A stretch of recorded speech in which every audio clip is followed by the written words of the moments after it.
When we talk about economy systems in games, we often refer to this from a multiplayer or live service perspective. But having a suitable economy or balance for single player games is an often underrated aspect, and this is where we get into issues of hoarding, a very popular condition when it comes to RPG based games and consumables. For today's critical thought, we're going to talk about why this is considered bad design and give you some examples of ways to balance or counteract this.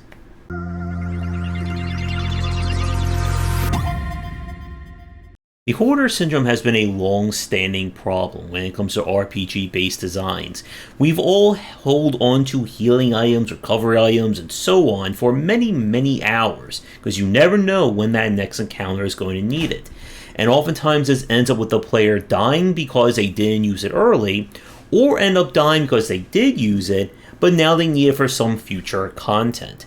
This has been a long issue of action-based games, especially those like FPSs, where ammo is not easily replenishable.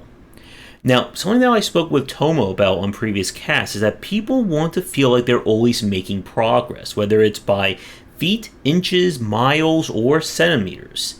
And if they feel like they're going backwards or not making any at all, they're going to end up being frustrated and will oftentimes quit. This is why we see for a lot of RPG-based games very high churn rates and very low clear rates.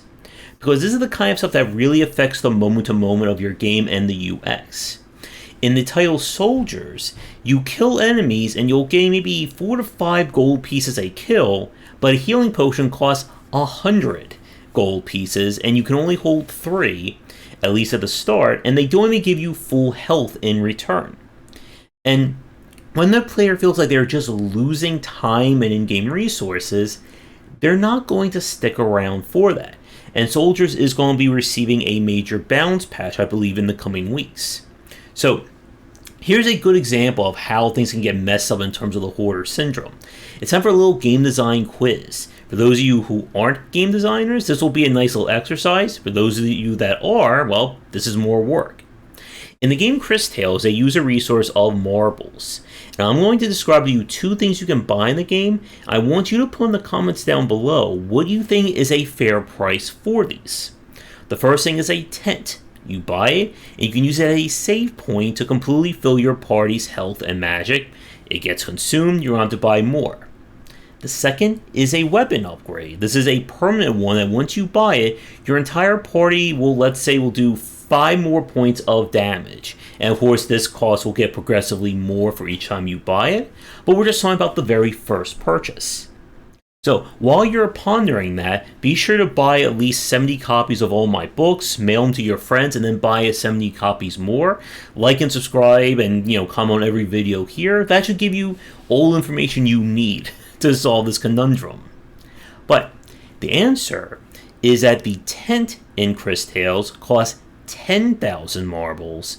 The weapon upgrade was either 7,000 or 7,500. And that should be ringing some bells in your head as to why that is not good. A consumable item should not be costing more than a permanent upgrade. And as a general rule of balance, to combat the hoarder syndrome, the more important or more that something has to be utilized in the game to survive, the cheaper and easier it should be to use it. You don't want to make something that the player is going to have to keep changing every 2, 5, even 1 minute, and have them keep having to buy it or craft it because it keeps breaking and so on. Because you want the player to use all the items and tools in their tool belt. If you tell them that this one thing you're only going to get 1 copy of for the entire of the game, most likely no one's ever going to use that. And if they do use it, they're going to feel really horrible about that. So we're going to take a quick break, and when we come back, I want to discuss why, when it comes to good game design, trying to emphasize the hoarder syndrome is really bad. Unless, of course, you're trying to build a masochistic game, then go crazy. But as always, if you're interested in my thoughts on design, then check out my game design books. For entry-level students, we have 20 essential games to study, and then the Game Design Deep Dive series that takes an extensive look at different genres, with free-to-play coming in 2022. When it comes to Souls-likes, Bloodborne is my de facto favorite. I have platinumed that game, I've played it multiple times, and even with that said, I still hate the fact that you have to purchase healing and bullets using your blood echoes, and that this cost gets progressively more expensive. Because this is a good example of why the Hoarder Syndrome is arguably bad design. And having said that, I'm going to use my latent psychic powers to predict what someone's typing right now. They're saying, Josh, you are wrong.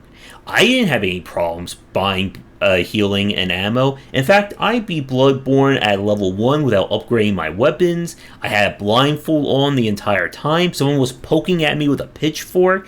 And I had one hand tied behind my back. And I had headphones on listening to heavy construction music. So just get good, scrub. And this is actually, but besides hyperbole there, a good example of why the Hoarder Syndrome is bad design.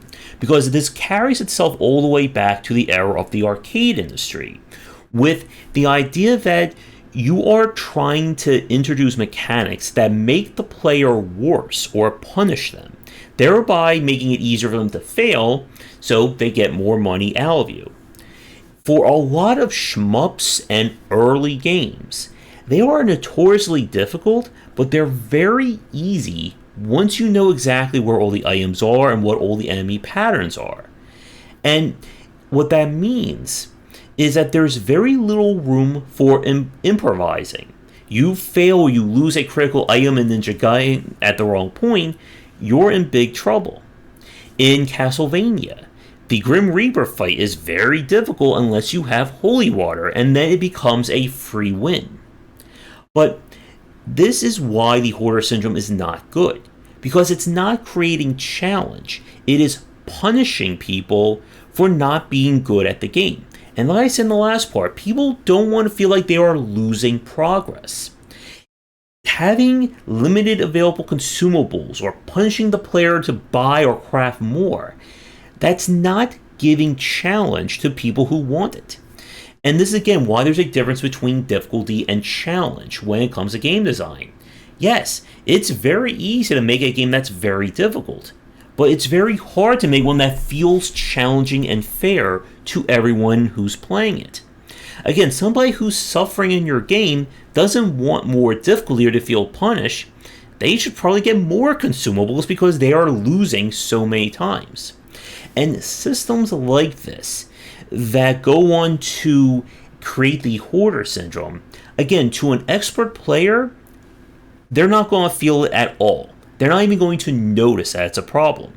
Again, for a game like The Binding of Isaac for me, if I get something like Brimstone or Epic Fetus or any of these super powerful items, I'm breaking that run easily. In fact, I could probably break a run with very few good items.